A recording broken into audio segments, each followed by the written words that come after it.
Welcome back to Spotlight Elyria. We are joined this afternoon by Andy Young, editorial page editor of the Chronicle Telegram. Welcome, Mr. Young. Thank you, Madam Mayor. Sure. Glad to be here. Absolutely. I thought I'd start by asking a question that might have some personal resonance. There was a shooting last weekend at Hilltop Park.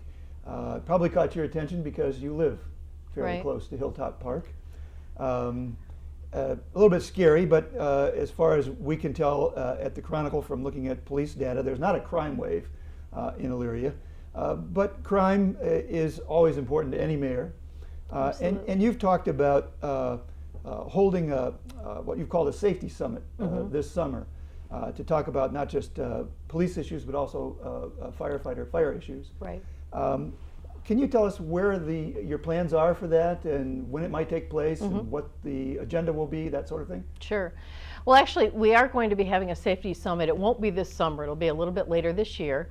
We're waiting for some information to come back from our performance audit process. But certainly safety is at the top of our agenda in the Safety Summit. And one of the things that, we're obviously not going to wait for the Safety Summit to have the conversation or implement some things. With regard to the matter that you just mentioned, I was obviously, I'm concerned whenever that happens, and was paying very attention in terms of the police reports about response. There was a very rapid response in that kind of a situation. And we know that during the summer months, our parks, like any public gathering places, are going to be vulnerable spots because you're going to have families and youth gathering. And so it is definitely at the top of our radar screen for monitoring. That's why we had such a quick response in that particular situation. But one of the things, every community is kind of strapped for funds, but one of the things that we're hoping to do is we are in an active recruitment process for auxiliary police officers in the city of Elyria. And they will be recruited very aggressively. You'll see more of a public campaign coming out in the next couple of weeks. What we're hoping to do is, add some eyes and ears for the police department, knowing that obviously there are some limitations, but it's certainly beneficial for them to be those extra eyes and ears. They can be a deterrent. They will be placed in our parks and our downtown area. And they will be fully supported by our full force police force. And we think that will be helpful as it relates to the parks. In terms of Cascade Park, that's an ongoing conversation with our Metro Parks partner here. And we're hopeful by the time we get around to this point next summer, there'll be some different things in place. So. Well, I did want to ask about Cascade too, Sure. but let me ask just a little bit about the auxiliary police. Does Elyria have auxiliary police now? What are their responsibilities, and what are their limits that you talked about? Sure. And are they paid? Yes. Auxiliary police, we do have an auxiliary police force right now. We have been able to recruit about 3 in the last few weeks. People come to the auxiliary police force for many different reasons. Some of them are part of the upcoming police academy and aspire to be police officers. Other are past their career and are just looking for an opportunity for community service.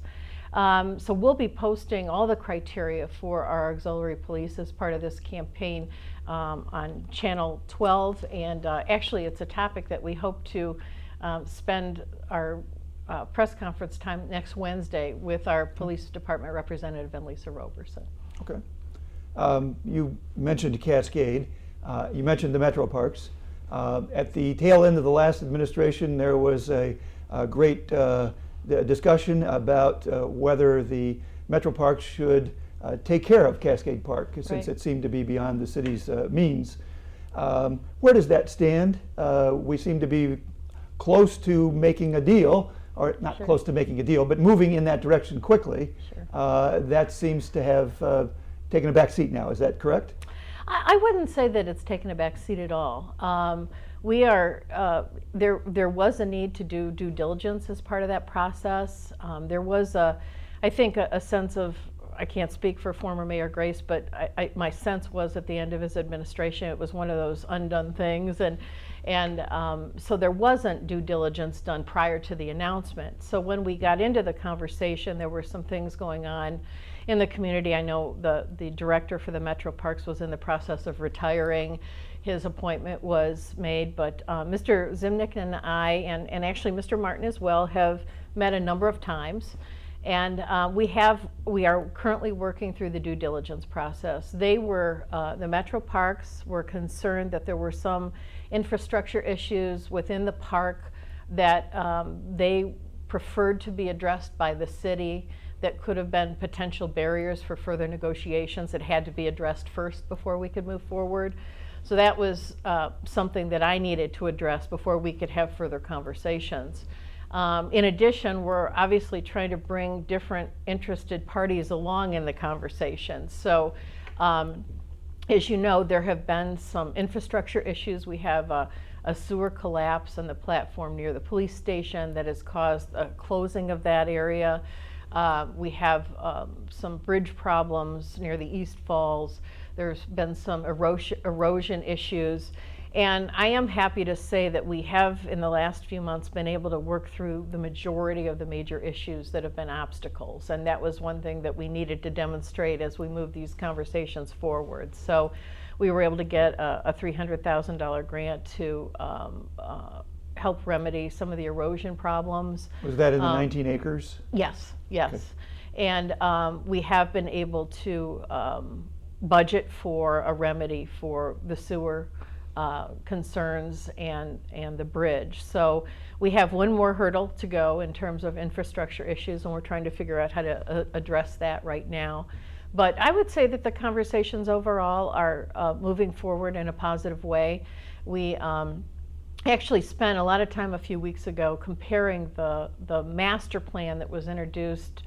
You know, if you recall, the city of Elyria spent about 18 months putting together a master plan with a grant, and there was community input on that master plan. And I think that the concern about it was it had some really good ideas in it that still have merit, but a very large price tag.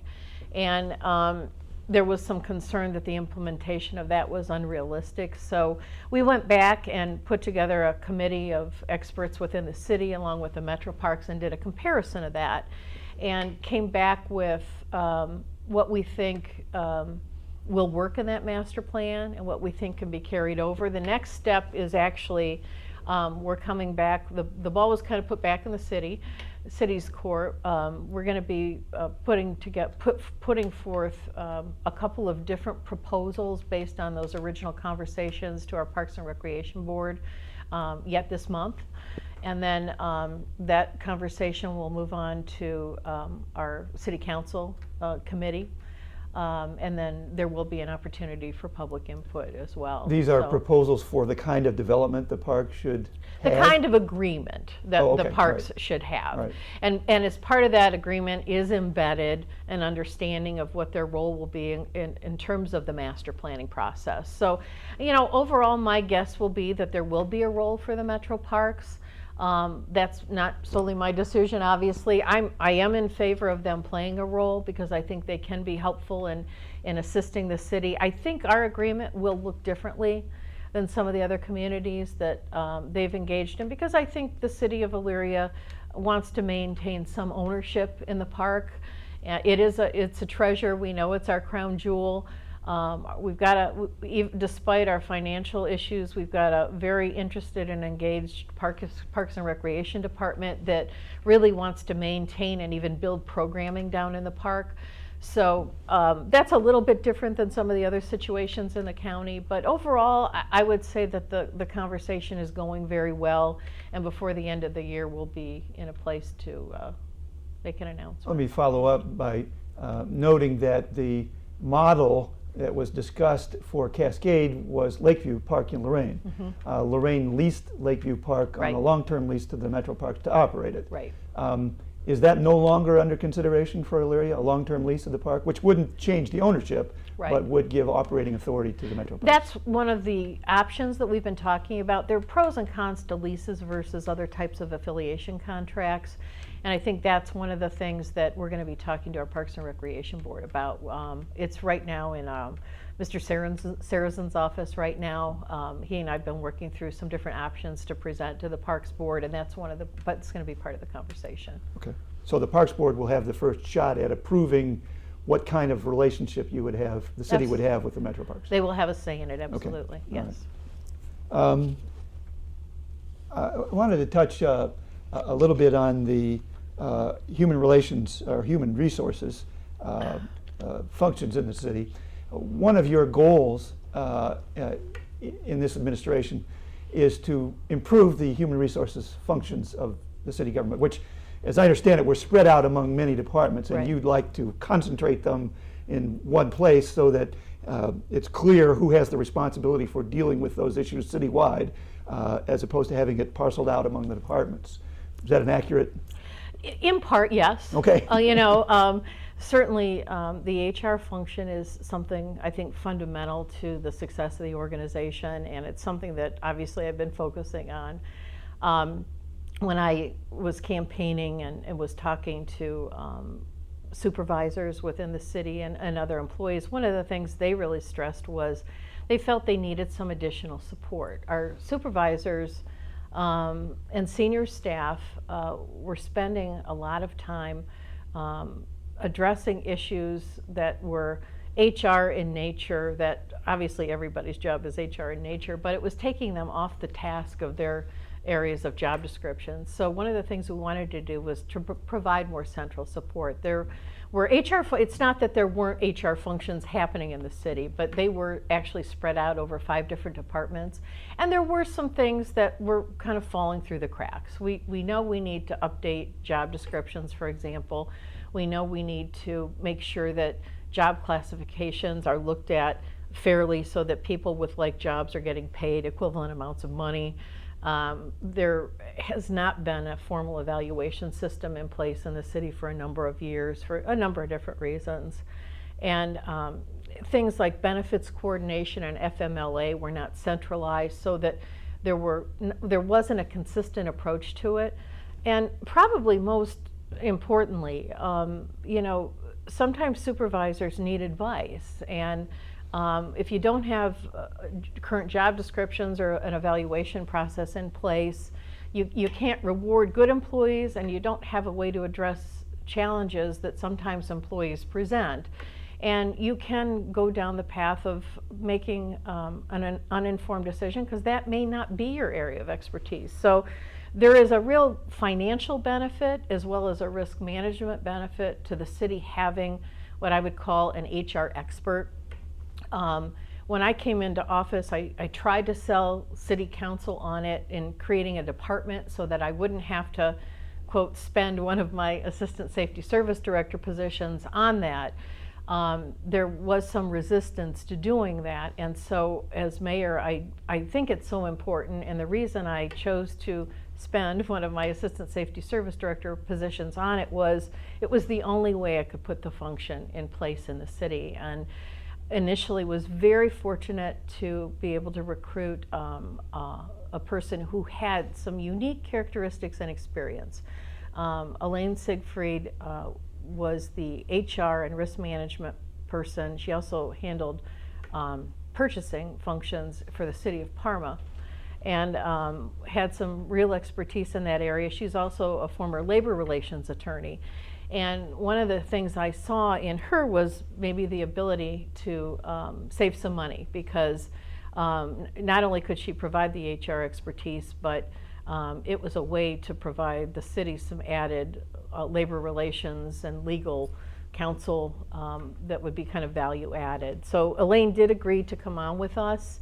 And one of the promises I made to her was that I would try to recruit the support staff that she felt as though she needed to be able to support her efforts. And I did, through my best efforts, try to convince our city council to support that. I unfortunately wasn't successful in time for her to decide that to make another decision. And I know that there was a level of frustration there. But I certainly wish her well. It doesn't change my plans for the position. I do think it's just as important as ever. We did have the benefit of her expertise for 5.5 months, and she really has been able to I would say, uplift some of those services. And the one really interesting thing about it is you never know how supervisors are going to react to a new position like that. I think the heartening thing about the whole process, even though Elaine is going to be leaving us, is that the supervisors really embrace the support and have all indicated to me that they really want the position replaced again, that they think the function is very valuable. She'll be missed, but we've already reposted the position. And we'll be looking for someone who is willing to,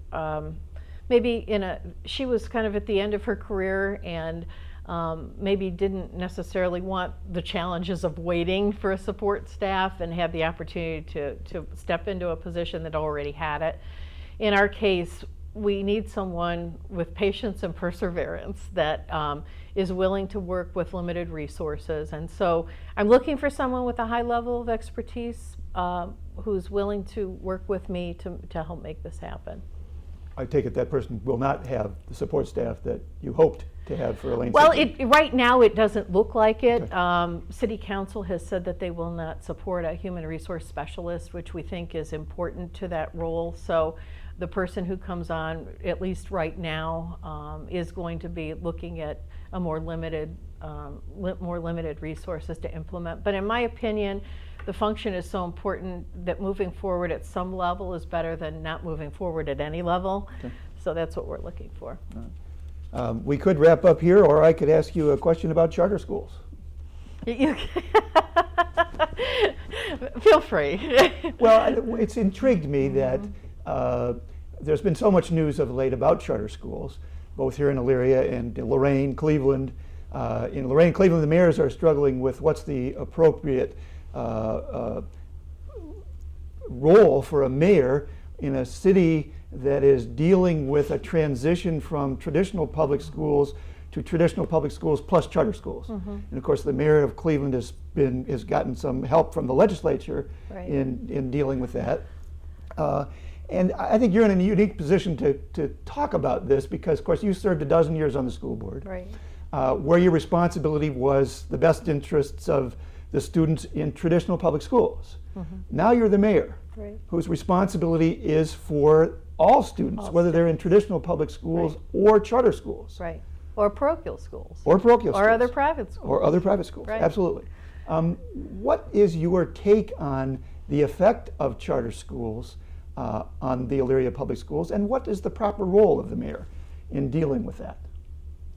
I mean, let me preface it by saying that what's happened is that charter schools are increasingly drawing students out of public schools, traditional public schools, and traditional public school enrollment is declining while charter school enrollment is increasing. Sure. Well, obviously, philosophically, a number of years ago when charter schools were first birthed, the idea was to introduce competitiveness to improve the quality of public education. And you know, I'm obviously a proponent of public education, but I also embrace people's choice. I think as parents and guardians, we need to be able to make those choices for our children. So I certainly am sympathetic to how people choose to raise their children. I know I was raised in a public school system. My husband was raised in a parochial school system. He was a graduate of St. Ignatius High School. So I think there's a place for all quality education. I really do. In terms of, you know, what a mayor's role is, you know, I think that education is a huge part of quality of life in any community, without a doubt. And it's our job to make sure that families do have choices, I think. I do think that public education has suffered over time. Because I think that there are obviously some charter schools that are better than others, and when the money does follow the child, like it follows the child to charter schools, it can dilute the resources available to public schools. And I think that has happened in some instances across communities. I think there's going to be a natural shrinkage of student populations in urban communities like Elyria. I don't think it's that surprising that the school district size is shrinking. What I find interesting though is, you know, if you look at the history of the city of Elyria's population, it really hasn't wavered much between 55,000 and 58,000 people. Even But at the peak population of the school district, which was probably in the late 60s, I'm guessing, I've seen figures where the student population was, depending on the year, was anywhere between 14 and 16,000 kids. Now we're closer to, what, 6,800 students in our school district. But the population hasn't shifted that much. And so, that tells me a couple of things. One is, yes, we have an aging demographic, but we also have more choice. You have choice in terms of people being able to send their kids to contiguous school districts without paying tuition. You've got the options for private, public, parochial schools. There's more choice than ever. I don't know if anybody's ever done a study to see how many children we really do have in the city of, I'm not sure. Has the student population really shrunk, or are people just making a lot of other choices? Being the proponent of public education, I'd like to see our public dollars invested in public education as much as possible, because I do think, money doesn't solve everything, but it certainly helps in certain instances. And I think it's important for the public schools to, one, be able to maintain a level of quality, to be able to attract staff, to be able to provide the type of facility that is conducive to 21st century learning, like our brand new Elyria High School, this beautiful building that we're in right now. And I'm not sure that the movement of charter schools has diluted that some. Now, that's not to say that in some instances it has been highly beneficial in some communities. I think it's like any community. It depends on the quality of the school. And I think our school district overall has got to hammer home the excellence piece. We've got to strive to be the best possible school district we possibly can. And I think, while the physical presence of this school doesn't dictate the type of academic opportunities kids have, it certainly demonstrates the commitment that Illyrians have made to education. And I'm hoping that this building is a symbol of hope for people continuing to invest in public education in our city, because I do think it's so important. In terms of what the mayor's role is, I'm going to support kids no matter where they go to school. My heart is in public education, and I think that we need to do whatever we can to help our public schools, but I also think that we need to support families who make other choices as well. Well, thank you. Anything else? Well, I can stop there. All right, okay. You didn't ask me anything I thought you were going to ask me. Well, thank you so much. We appreciate Mr. Young coming to visit us today. I just wanted to remind everybody that we do have Mayor's Night In coming up on Thursday, July 12th. We usually meet on the first Thursday evenings of the month, but because of the holiday in July, we'll be meeting the second Thursday evening of the month, July 12th, at Elyria City Hall from 6 to 7:30. So if you have questions or suggestions that you'd like to share with us, please feel free to join us, and we hope to see you then. Thank you again for visiting us with Spotlight Elyria. This is Mayor Holly Brinda, and we will see you soon.